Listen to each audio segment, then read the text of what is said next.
नमो नमः। आज हम कक्षा छः की संस्कृत विषय की संस्कृत भारती भाग 2 पाठ 9 पंचमी विभक्ति के विषय में पढ़ेंगे।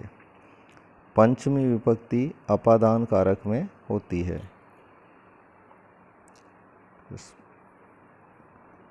पंचमी विभक्ति अपादान कारक में हमेशा पंचमी विभक्ति का प्रयोग होता है।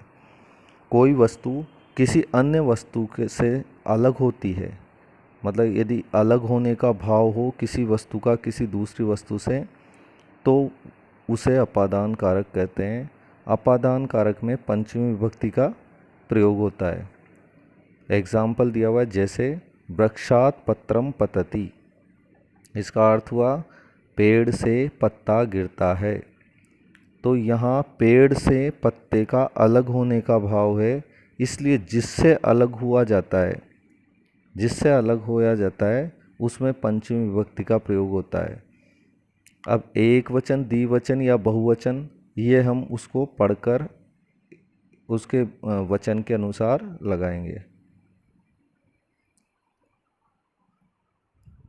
इसमें हम चैप्टर का नाम है, चैप्टर पढ़ेंगे जल चक्रम। इसमें अधिकतर पंचमी विभक्ति का प्रयोग होगा। जल चक्र।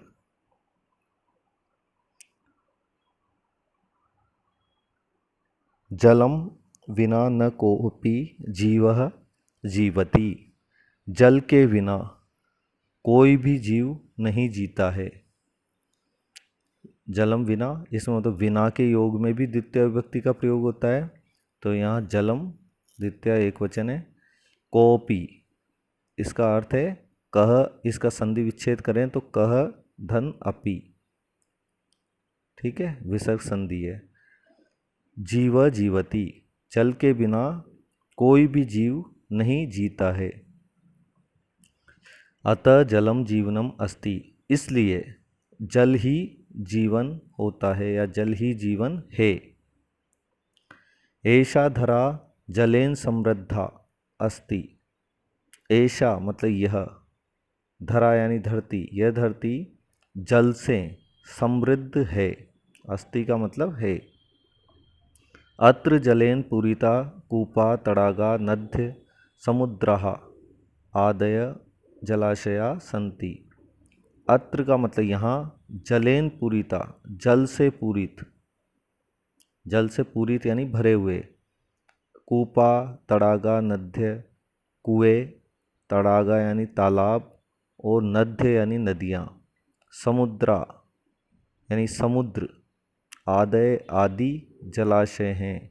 यहाँ जल से भरे हुए कुएं, तालाब, नदियाँ, समुद्र आदि जलाशय हैं। सूर्यस्य किरणैः जलाशयानां जलम उष्णं भवति। सूर्य की किरणों के द्वारा जलाशय जल से गर्म होते हैं। जब सूर्य की किरणें इन जलाशयों पे पड़ती है तो ये क्या हो जाते हैं, उससे गर्म हो जाते हैं। उष्णम जलम वाष्प रूपेण परिणतम भवति। और गर्म जल वाष्प रूपेण, भाप के रूप में, परिणतम यानी बदलते हैं। वो जो जलाशय हैं उनका गर्म जो जल है वो गर्म होकर भाप के रूप में बदल जाता है। तद वाष्पम तड़ागेभ्य नदीभ्य समुद्रादिभ्य च ऊपरी गच्छति।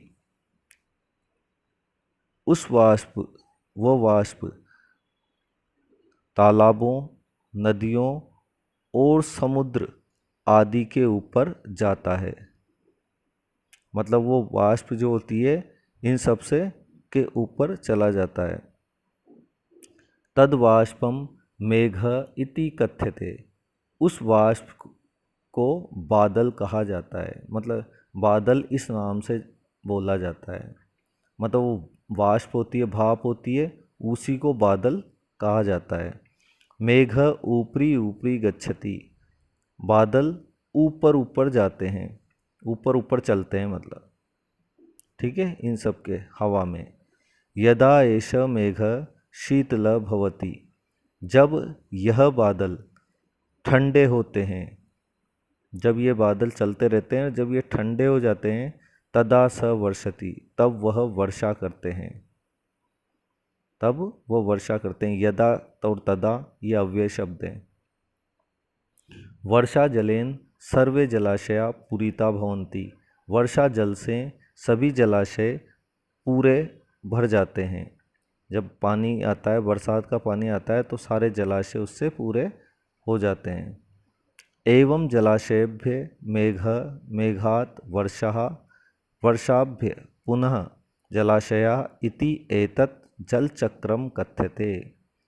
इस प्रकार, एवं यानी इस प्रकार, जलाशयों के द्वारा मेघ, और मेघ से, जलाशयों से तो मेघ यानी बादल, और बादल से बरसात, और बरसात से पुनः जलाशय, ऐसा यह जलचक्र कहलाता है। मतलब जलाशय से बादल बनते हैं, बादलों से बरसात होती है, और बरसात पुनः वापस जलाशयों में आ जाती है और इकट्ठा हो जाती है। ये क्या कहलाता है? जलचक्र कहलाता है। ये अपना चैप्टर कंप्लीट हो गया। इसके बाद इसके प्रश्न उत्तर है। पहले, सबसे पहले शब्द संग्रह। शब्द संग्रह यानी शब्दार्थ। शब्दार्थ के लिए आप सबसे पहले इन शब्दार्थों को एक बार ध्यान से पढ़कर समझ के याद करने की कोशिश करेंगे, ताकि आपके पेपर में भी काम आएंगे और चैप्टर को समझने में भी आसानी होगी। तो सारे शब्दार्थ समझकर याद कर लें, तभी आप इसका हिंदी अनुवाद, एक ये जो चैप्टर मैंने आपको पढ़ाया, इस चैप्टर के आप खुद भी हिंदी अनुवाद करें, ताकि आपको समझ में आए। ठीक है? खुद को हिंदी करना आना चाहिए। यदि आपको हिंदी करना नहीं आ रहा है, आप इसको ध्यान से सुनो चैप्टर को बार बार, और इसकी हिंदी करना सीखो, तभी आपका इसको चैप्टर को पढ़ना सार्थक माना जाएगा। इसके बाद देखो, इसमें पंचमी विभक्ति के लिए से कारक चिन्ह प्रयोग किया जाता है। से या से अलग, से कारक चिन्ह प्रयोग में होता है। ठीक है? अब इसमें पंचमी विभक्ति के कुछ रूप दिए हुए हैं। सबसे पहले संज्ञा शब्द के। संज्ञा शब्द में पुल्लिंग में बालक, स्त्रीलिंग में लता, और नपुंसकलिंग में नगर। तीनों की केवल पंचमी विभक्ति दी हुई है। जैसे बालकात्, बालकाभ्याम, बालकेभ्यः, लतायाः, लताभ्याम, लताभ्यः, नगरात्, नगराभ्याम, नगरेभ्यः। ठीक है? ये संज्ञा शब्द है। इसके बाद, संज्ञा शब्द के बाद अगला है सर्वनाम शब्द। सर्वनाम शब्दों में सबसे पहले पुल्लिंग में, पुल्लिंग के यहाँ सर्वनाम शब्द में 3 दिए हुए हैं। तीनों में जैसे पहला एतत्, एतत् का अर्थ होता है यह। फिर दूसरा तत्, तत् का अर्थ होता है वह। तीसरा है किम, किम का अर्थ होता है क्या। ठीक है?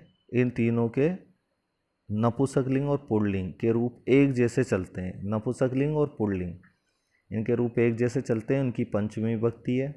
स्त्रीलिंग में भी इन्हीं तीनों के रूप दिए हुए हैं, एतत्, तत् और किम। ये सर्वनाम शब्द है, पंचमी विभक्ति। तीनों रूप है, एक वचन, द्विवचन, बहुवचन। इसके अलावा पंचमी विभक्ति वैसे तो अलग होने के योग में लगती है, लेकिन उसके साथ कुछ 2 अनुवाद के नियम और है जिसमें पंचमी विभक्ति लगती है। जैसे जिससे भय होता है, जिससे भय लगता है, उसमें भी हम पंचमी विभक्ति का विभक्ति लगाते हैं। जैसे मनुष्य सर्पात् बिभेति, मनुष्य सांप से डरता है। तो यहाँ मनुष्य, सांप से भय होता है मनुष्य को, इसलिए जिससे भय होता है यानी सांप में हम पंचमी विभक्ति का प्रयोग करेंगे। ऐसे अगला नियम है बही। बही मतलब बाहर, इसके योग में भी पंचमी विभक्ति का प्रयोग होता है। जैसे विद्यालयात् बही मंदिरम अस्ति, विद्यालयात् बही मंदिरम अस्ति, विद्यालय से के बाहर मंदिर है, विद्यालय के बाहर मंदिर है। ठीक है, इसमें पंचमी विभक्ति का प्रयोग होगा। अगला है संस्कृत में उत्तर दें। ये यहाँ प्रश्न उत्तर चालू हो जाते हैं। हमें इसका संस्कृत में उत्तर देना है, ये क्वेश्चन है। अब यहाँ से प्रश्न उत्तर चालू है। जब ये प्रश्न उत्तर पूरे खत्म होंगे तो इसके नीचे इसकी आंसर की है, उत्तर माला है। आपको सबसे पहले इनको बिना देखे पेंसिल से बुक में भरना है, भरने की कोशिश करना है। फिर जब आप पूरा इसको बुक में भर दो तब फिर उस आंसर की से आपको इसको चेक करना है। जो गलत जाए उनको सही करना है ना। आंसर की से चेक करना है, समझ समझ के भरना है, फिर आंसर की से चेक करना है। ठीक है, उसके बाद जब आपका पूरा कंप्लीट सही हो जाए फिर आपको कॉपी में करना है इसे। इससे आपकी प्रैक्टिस होगी, आपको खुद को करना आएगा। ठीक है, तो पहला संस्कृत में उत्तर है। दूसरा प्रश्न जो है आपको केवल बुक में ही भरना है, ये कॉपी में नहीं करना है। बाकी सभी कॉपी में करने हैं, लेकिन क्वेश्चन नंबर 2 कॉपी में नहीं करना है, ये केवल बुक में भरना है। इसमें विभक्तियां बदलना है, जैसे पहली प्रथमा विभक्ति है, दूसरी तृतीया है, तीसरी पंचमी है। तो बस हमें इसमें ये ध्यान रखना है कि जिस भी विभक्ति में बदले हमें ये देखना है उस शब्द का कि वो एक वचन है, द्विवचन है या बहुवचन। एक वचन है तो हमें चेंज भी एक वचन में ही करना है तीनों में, द्विवचन है तो तीनों में द्विवचन में करना है, बहुवचन है तो तीनों में बहुवचन में करना है। लेकिन ये कॉपी में नहीं करना है। सेकंड प्रश्न। थर्ड, दिए गए शब्दों के उचित रूपों से रिक्त स्थान भरिए। इसमें शब्द दिए हुए हैं और इसके उचित रूप हमें इसमें भरना है।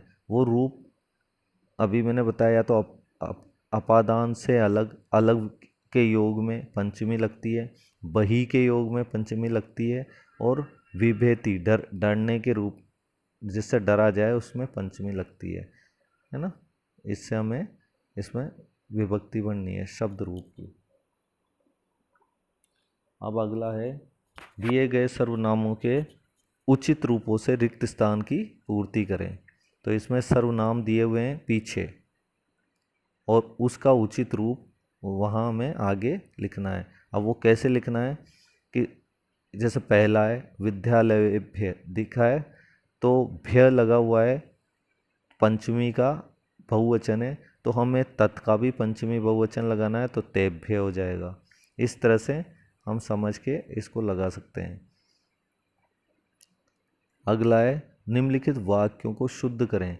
सबसे पहले हमें इसमें अशुद्ध ढूंढना है, अशुद्ध शब्द कौन सा है। ठीक है, तो अशुद्ध शब्द को देखकर फिर उसको हमें शुद्ध करना है, उस शब्द को, कि वहाँ क्या आएगा। ठीक है, तो अशुद्ध शब्द वही पंचमी विभक्ति वाला देखना कि वो पंचमी विभक्ति नहीं आ रही होगी, वो अशुद्ध होगा। जैसे पहला है नगरेण, ये अशुद्ध है। ठीक है, वृक्षात, ये अशुद्ध है। तो इस तरह से अशुद्ध शब्द ढूंढना है और उसकी जगह पूरा बाकी वही आएगा और वो शब्द सही होकर लिखा जाएगा। अगला 6 नंबर का क्वेश्चन है निम्नांकित वाक्यों का अनुवाद करें। तो इनका हिंदी अनुवाद करना है, वो आपको अनुवाद से आ ही जाएगा। क्वेश्चन नंबर 7 संस्कृत में अनुवाद करें।